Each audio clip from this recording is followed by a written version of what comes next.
A very good morning to all of our Expo lovers as ExpoTalks is back at the Switzerland Pavilion today, exploring how the pavilion presents itself with an iconic cubic temporary structure. The spatial implementation of the pavilion is a reference to temporary Bedouin tent buildings standing on an old wadi, a dried-up river in the desert. The body of the building combines tradition and innovation, sketches relationships between East and West, and creates a unique presence. Enjoy the ride at the Swiss Pavilion, right here, right now, at ExpoTalks.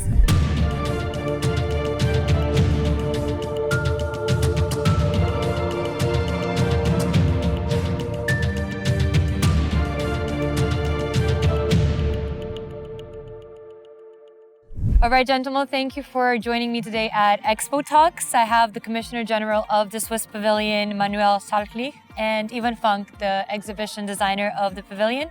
How are you feeling? Good. It's a bit early, but thank you for bringing us here. All right, now that we're approaching the end of Expo, I'm sure you have a lot of moments and memories you would like to share with Construction Week. So tell me, what were your initial thoughts in the beginning, and how has that, adapted and changed as the months have passed by? What would be your initial key intakes from Expo? Well, initial thoughts for Expo, it's you. You have thought of this concept well before we actually knew it. So yeah, that's true actually. We had the first meeting with the architect and the landscape architect. We did the concept together. And the first meeting was about the briefing you gave us for the competition. So when we had the first meeting together, it was more about organization, how to organize the competition, capacity, team, schedule, financial stuff. But as it is with creative people, we soon started to talk about the experience. And we forgot about the briefing actually, and the messages. Which is good. We just thought about create one specific Swiss moment in this pavilion as an experience. What's for going the to be remembered by the audience. Exactly. And that's what we were aiming to. And that works quite well.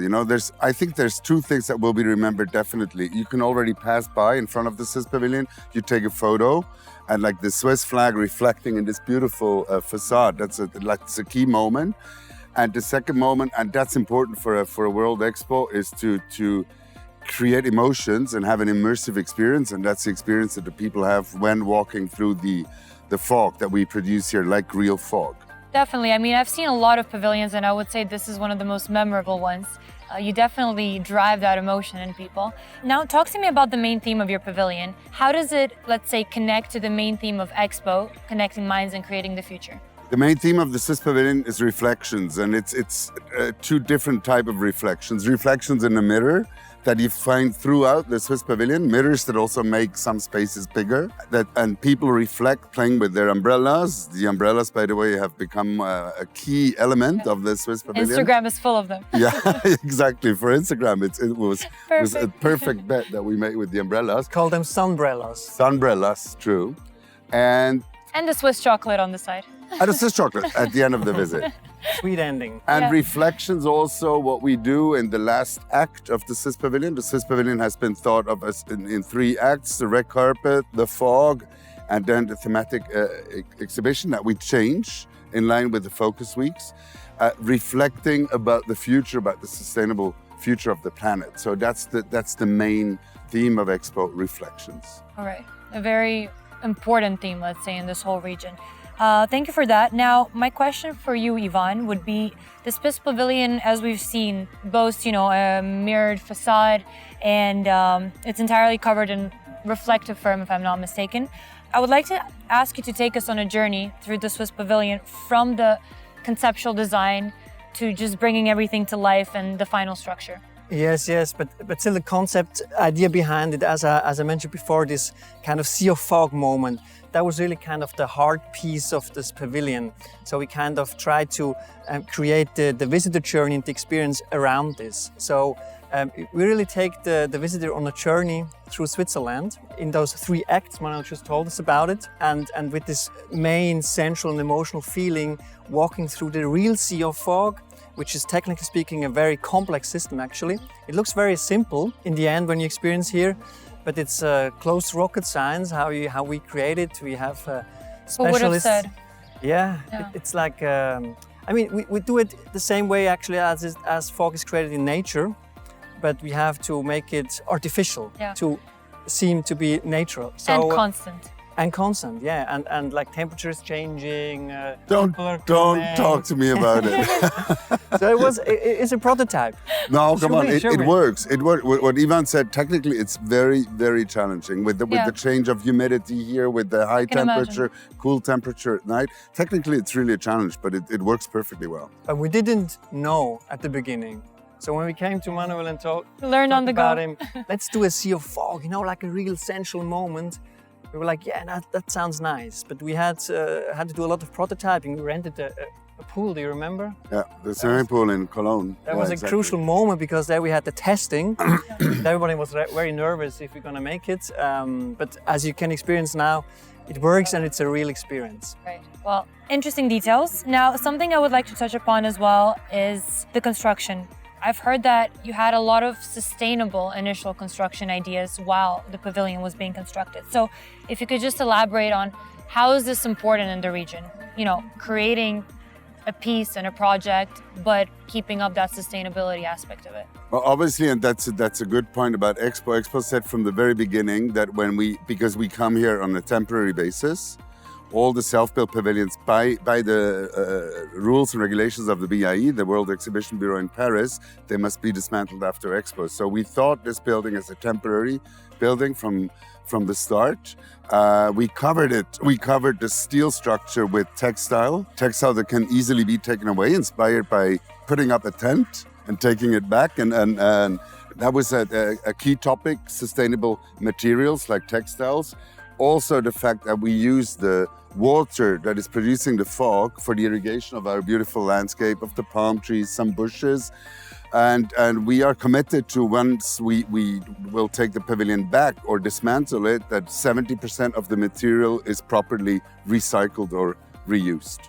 All right. I think like 85% of the material is like we have from the region, so it's not like imported. Like it's a lot of material which comes from here. Yes, absolutely. So there's no transport costs and everything. Except for two key elements of the Swiss Pavilion: the red carpet and the textile facade. They're sourced in Switzerland by innovative companies. Everything else. And the rest is all locally sourced. So no transport, no CO2.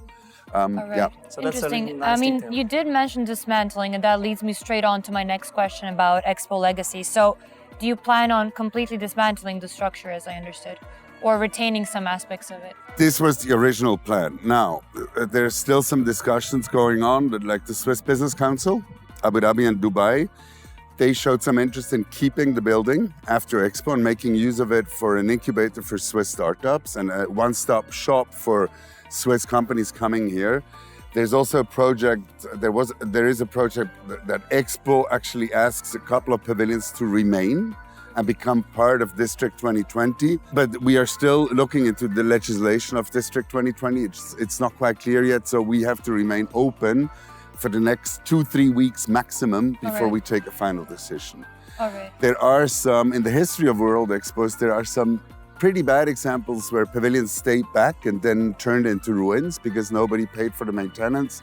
So that's a little bit the world we move in. So we have not made a final decision yet. You have a couple more weeks to analyze it financially as well. Then. Absolutely. And what's going to happen with the umbrellas? Because I want one. Okay, this umbrellas. If you want one, I want one as well. Yeah, So many get people. one, huh? I just thought about it when coming by taxi this morning. We'll keep some for the key partners and sponsors of the project. And I think on the last day, in the last 1 hour, whoever grabs an umbrella in the Whoever grabs it, at grabs the it. beginning of the waiting line gets to keep it. That's nice. So we get ours That's a before fun then. idea. Yeah. You have to get yours before. We knew it before. All right, well, unfortunately, our interview is coming to an end now. But for the curtain call, I would like to ask you, how has your overall, let's say, journey been at Expo 2020 Dubai? And maybe tell our viewers, let's say, your favorite moments that you've had in the last couple of months. Well, the journey was extraordinary, and I really must congratulate the government of the UAE and the organizer for having pulled this through in the middle of a pandemic. When we started, the pandemic was still on, and it's fantastic how they organized it, how they managed it. The Swiss Pavilion has always been full. The waiting lines have always been full. We have counted almost 1.2 million visitors so far. And some of my key moments include actually the use of the red carpet for fashion shows by Mexico, by the Maldives. Zambia will come and have a fashion show on the red carpet. And it's really, and that only happened in the second half of Expo, I would say, when countries really connected and started co-curating events together at each other's pavilions. And these were the strong moments of Expo for me. And that's what it's all about at the end of the day. Yeah, connecting minds. Would you like to add anything? Yeah, Your favorite moment? Those are very, very important moments, obviously. For me personally, that was a real adventure, and it's, you know, from design perspective, the Expo is kind of the Olympic Games for the designers, you know, like it's a Champions League. So we are very proud to be involved in different projects here, and Competition was high. competition was high, and you learn a lot, and there were so many fantastic moments in this journey. We spoke about the testing of the fog, for example, but also like seeing the reaction of the visitors, because as a designer, you make a lot of thoughts how they're going to react, how they're going to act, how they're going to interact, and in the end, it's always slightly different. And this is very nice and inspiring. You don't know until you see the reaction. Absolutely. It's all a risk. It's all part of the game. All right, thank you, gentlemen. Best of luck to you in the future, and I hope you enjoy your last couple of weeks at Expo. But one big favor I would like to ask you is if you could take me for some Swiss chocolate before we finish it. Absolutely, and a good cup of coffee. All right, Good perfect. ending. Thank you. Good. Thank you very much. Thank you very much.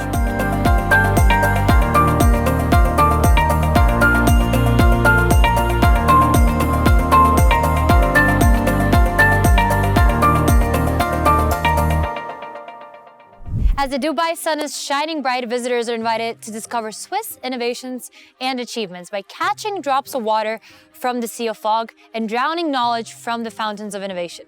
If you enjoyed today's sweet and foggy episode at the Swiss Pavilion, make sure to like and comment your thoughts, as well as subscribe to our YouTube channel for more Expo content. My name is Mina, reporter at Construction Week, and thank you for joining us today at the Swiss Pavilion. And remember, even if we have just a few weeks left at Expo 2020, we're still connecting minds and creating the future. Have an awesome day ahead.